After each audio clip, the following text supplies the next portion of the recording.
조합제TV 시청자 여러분 안녕하십니까. 2020년 8월 6일 새벽 1시입니다. 저는 이른바 검언유착, 이제 권언유착으로 지금 드러나고 있는 이 사건을 보도할 때 처음부터 이건 검언유착이 아니고 권언유착인데, 즉 정권과 MBC, KBS 등이 합작한 이 공작인데, 검사와 기자들이 깨어 있으면은 이 사건은 뒤집어진다. 뒤집어지면은 추미애 법무장관은 칼자루가 아니라 칼날을 잡게 될 것이다 라고 계속 예언 아닌 예언을 했는데 적중하고 있습니다. 어젯밤에, 그러니까 밤 8시 14분에 조선닷컴이 먼저 방송 관장하는 분 한동훈 내쫓는 보도 곧 나간다고 전화라는 제목의 특종을 초기 화면의 톱뉴스로 실었습니다. 조선닷컴의 톱뉴스로. 이 조선닷컴은 오후 7시 44분에 최초 보도를 했습니다. 40분 뒤에 조인스닷컴이 후속 보도를 했습니다. 그러니까 서로 지금 경쟁을 하고 있습니다. 조선닷컴과 조인스닷컴, 중앙일보와 조선일보가 이 경쟁을 하면은, 특종 경쟁을 하기 시작하면은 본격적으로 이제 비밀이 드러납니다. 이 경쟁이 굉장히 중요합니다. 특종 경쟁의 조국 사건이 도마 위에 올랐으므로 그 정도 사건이 드러난 겁니다. 이 이른바 검언유착, 진짜는 권언유착 사건도 이제는 언론의 경쟁 대상이 되어야 합니다. 어쨌든 중앙일보의 보도가 조금 더 조선일보보다 한 걸음 더 나갔습니다. 제목이 이렇습니다. 문 회의 참석하는 고위 인사 한동훈 쫓아낼 거라 전화했다. 누가 전화했느냐에 대해서 이 중앙일보는 한상혁 방송통신위원장이라고 딱 못을 받고 나왔습니다. 한 걸음 더 진전한 겁니다. 이 조인스닷컴 중앙일보의 보도는 이렇게 시작됩니다. 조국 전 법무부 장관과 청와대의 울산시장 선거 하명 의혹과 관련해 정부를 비판해 온 변호사가 지난 3월 채널A 기자와 검사장 간 유착 의혹을 보도한 MBC 보도 직전에 정부 핵심 관계자로부터 압박성 전화를 받았다고 밝혔다. 채널A와 같은 종합 편성 채널 재승인 결정을 심사하는 대통령 직속 기관장 발언으로 알려져 파문이 예상된다. 민주사회를 위한 변호사 모임, 줄여서 민별에서 활동하다가 조 전 장관의 사모펀드 의혹과 입시 비리 당시부터 현 정부 정책을 비판했던 권경애 55세 변호사는 5일, 어제입니다. 5일 오전 곧 삭제 예정 옮기지 마세요 라는 글과 함께 다음과 같이 썼다. 권경애 씨의 페이스북 내용을 이렇게 소개를 하고 있습니다. 지난해 9월 9일 조국 법무부 장관 임명 당일 김오수 법무부 차관과 이성윤 검찰국장이 윤석열 총장을 배제한 특별수사팀 구성을 제안했다는 보도를 보고 페북에 스카이 캐슬이 끝나고 하우스 오브 카드는 미국 백악관을 배경으로 한 정치 드라마입니다. 하우스 오브 카드 시작이냐는 간단한 글을 올렸다. 5분도 채 지나기 전에 청와대 민정수석실에서 전화가 왔다. 그러면서 권 변호사는 이렇게 쓰고 있습니다. 이것은 중앙일보가 취재한 그 내용입니다. 권 변호사의 페이스북 글은 이렇게 전개됩니다. 그날의 보도와 전화 통화가 시작이었다. 이 정부의 검찰 개혁안에 대한 적극적인 응원이 의심으로 바뀌었던 변곡점이다. 그 후 꽤 유혹적인 회유의 거래 제안도 왔었고 입을 다물라는 직접적인 경고와 압박도 꽤 여러 차례 있었다. 당신은 정말 나 하나쯤 사회적으로 매장하는 일은 일도 아니겠구나 하는 두려움을 느꼈다. 이명박 박근혜 시절에도 없던 압박과 공포였다고도 적었습니다. 그러니까 정부를 비판한다고 해가지고 정권에서 이렇게 압력이 들어오더랍니다. 그 다음에 본론은 나옵니다. 그리고 MBC의 한동훈과 채널A 기자의 녹취록 보도 몇 시간 전에 한동훈은 반드시 내쫓을 거고 그에 대한 보도가 곧 나갈 거니 제발 페북을 그만두라는 호소하고 물음표를 던졌습니다. 호소 전화를 받았다. 날 아끼던 선배의 충고로 받아들이기에는 그의 지위가 너무 높았다. 매주 대통령 주재 회의에 참석하시는 방송을 관장하는 분이니 말이다. 그때까지도 그 전화에 대고 나도 거의 울먹이듯 소리 지르며 호소를 했었다. 촛불 정부라고 어떻게 말할 수 있느냐? 그리고 몇 시간 후 한동훈의 보도가 떴고 그 전화의 의미를 파악하는 데는 시간이 그리 필요치 않았다. 이렇게 적었습니다. 자, 이 MBC가 채널A 기자와 한동훈 검사장 간 유착 의혹을 처음으로 보도한 날은 지난 3월 31일이었습니다. 그러니까 지난 3월 31일에 있었던 일을 이렇게 권경의 변호사가 페이스북에 올렸습니다.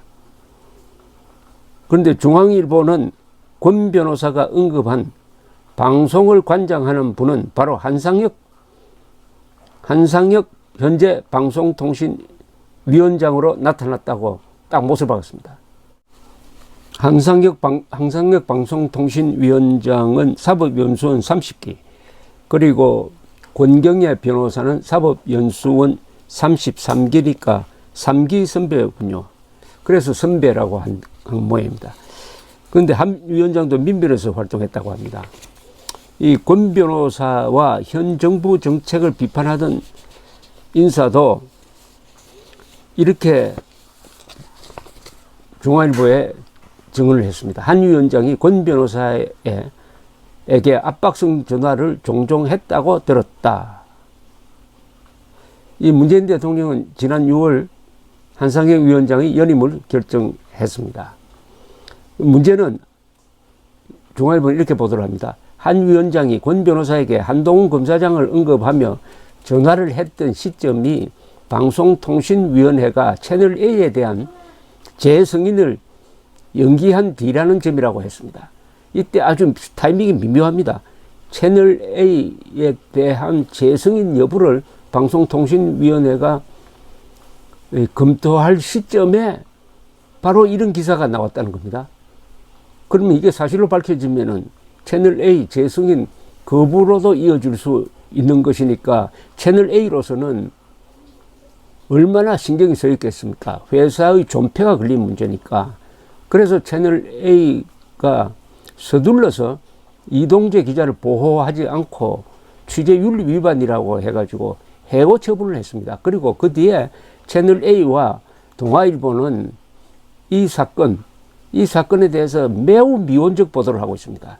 중앙일보와 조선일보는 아주 공격적 보도를 하고 있는데 정작 흥분해야 할 어떻게 보면 피해자인 채널A의 동아일보가 이렇게 미온적 보도를 하고 있는 것은 바로 채널A에 대한 재승인 여부가 방송통신위원회에 의해서 현안 문제로 놓여 있으니까 그렇게 하는 것 아니냐 하는 의심을 사게 만드는 겁니다. 중앙일보는 이렇게 좀 자세한 보도를 하고 있습니다. 한 위원장은 지난 7월 국회 과학기술정보통신위원회 인사청문회에서 채널A 사건에 대해 사쪽의 개입 여부가 파악이 되면 법과 원칙에 따른 조치를 취하겠다고 밝혔습니다. 그러니까 중대 문제로 확인되면 재승인을 취소할 수 있다는 가능성도 내비친 겁니다. 이럴수록 채널A 동아일보는 상당히 스트레스를 받았겠죠. 그래서 중앙일보는 권 변호사 발언이 사실로 확인된다면 한 위원장은 채널A 기자와 검사장 유착 의혹 MBC 보도를 사전에 인지하고도 재승인 보류 결정을 내는 과정에 참여했다는 의혹을 받을 수 있다라고 찍었습니다. 한 현직 검사는 중앙일보에 대해서 이렇게 증언을 합니다. 물론 익명으로 3월 31일 MBC 보도가 나간 뒤 한상혁 위원장이 채널 A 사건에 대해 미리 알고 있었고 이를 주변에 이야기하고 다녔다는 소문이 4월 초까지 이어졌다고 말했습니다. 그러니까 문제는 한상혁 위원장이 미리 알았다고 한다면은 한동훈을 내쫓기 위한 작전이 시작된다라는 이런 취지의 이야기를 권경의 변호사에게 했다고 권경의 변호사가 주장을 하는데, 이게 사실이라면은 채널 A의 재승인 여부와 뒤엉켜 가지고 이게 언론을 장악하기 위한 정권의 공작, 즉 권한 유착이 아니었느냐 하는 그 설에 상당히 무게가 실리는 겁니다. 이 한상희 위원장은 어떤 사람이냐 하면 2009년에서 2012년 사이에 MBC 대주주인 방송문화진흥회 이사를 맡기도 했습니다. 그리고 2018년에는 MBC 프로그램 스트레이트의 자문 변호사를 맡아서 2019년 8월 인사청문회 때 야당으로부터 3년 내 방송 종사자는 위원이 될 수 없다는 이유로 결격사유에 해당한다는 지적을 받았다고 합니다. 법조계 관계자는 중앙일보에 방통위는 방송의 공정성과 중립성을 지키는 기관이라면서 채널 A가 3월 26일 갑자기 재승인 보류 결정을 받은 데 대해 MBC의 기자와 검사장 간 유착 의혹 보도가 영향을 미쳤는지 밝혀져야 한다고 말했습니다. 즉 지금 한동훈, 이동재 기자가 공모를 해가지고 유시민과 관련된 폭로를 하기로 했다. 그것도 선거에 영향을 주기 위해서 했다는 이 요지의 검언 유착 시나리오는 이제 거짓말로 밝혀졌습니다. 그렇다면은 그 보도가 나가는 걸 미리 알고 있었던 이 한상혁 씨는 그 허위 공작에 근거해가지고 채널 A에 대한 재승인 보류 결정을 내렸다. 이러면은 어떻게 되는 거죠? 한쪽은 검언 유착 사건을 조작해 들어가고 그 조작된 걸 사실로 판단한다는 전제하에서 채널 A의 재승인 보류를 했다 하면은 이건 완전히 정권이 무너질 만한 사건입니다. 그러니까 채널 A의 재승인을 취소시키기 위해서 이런 사건을 조작을 했다. 그래서 한쪽으로는 채널 A를 압박하고 한쪽으로는 한동훈 검사장을 몰아내고, 그러니까 이거 검사와 검찰과 언론을 동시에 압박하기 위한 고도의 공작이었다. 이렇게 그림이 그려지는 거 아닐까요? 이건 굉장한 사건입니다. 언론 자유와 검찰을 동시에 정권의 말하자면 영향권 안에 두려고 하는 공작이었다. 이건 민주주의에 대한 도전이죠. 그러니까 이 사건이 앞으로 어떻게 전개될지 모르지만은 이 문재인 정권을 흔들 만한 한국판 워터게이트가 될 수 있는 어마어마한 폭발력을 가지고 있습니다. 더구나 여기에 결정적 역할을 한 사람이 추미애 법무장관 아닙니까? 추미애 법무장관이 이제 알 수가 있습니다. 왜 중앙지검장을 지원을 해가지고 이 검언 수사를 하도록 했느냐 하는 것은 자기들이 짠 시나리오대로 수사 결과가 나오도록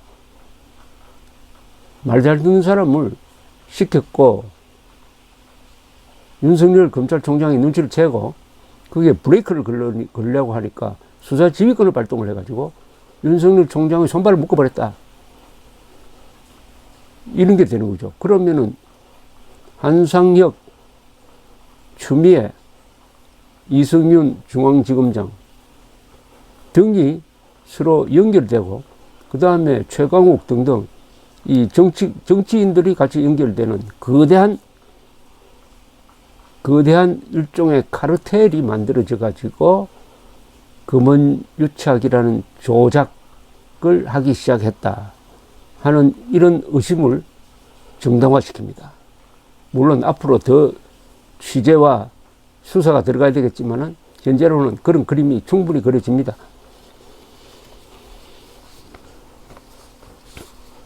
그런데 한상혁 위원장은 중앙일보와 통화를 한 모양입니다. 권 변호사가 올린 페이스북 글에 틀린 내용이 있어서 한 차례 통화한 적은 있지만 MBC 보도와는 전혀 무관한 것이었다. 그 통화도 MBC의 해당 보도가 나간 이후에 한 것이었다라고 반박을 했습니다. 그런데 권 변호사는 이 페이스북 글을 어제 오전에 바로 삭제했습니다. 권 변호사는 너무 답답해서 올리는 글이라면서 곧 삭제할 겁니다. 누구도 어디도 퍼가지 마십시오라고 적었습니다. 그러나 중앙일보와 통화하면서는 추측성 보도를 하는 건 언론사의 책임이다. 페이스북 글을 기사화하는 걸 원하지 않는다고 밝혔다고 합니다. 그러나 중앙일보는 조선일보도 마찬가지입니다만 권 변호사의 요청에도 이 글이 공익 목적으로 보도할 가치가 있다고 판단해서 기사를 싣는다 라고 하고 기사를 올렸습니다. 그런데 몇 시간 전에 다시 확인해 보니까 조인스닷컴의 이 초기 화면에는 이 기사가 빠져 있더라고요. 이 뒤로 들어가 있습니다. 이것 또한 어떤 압력을 받은 건지 종이신문은 어떻게 나올지 좀 확인을 해봐야 되겠습니다. 감사합니다.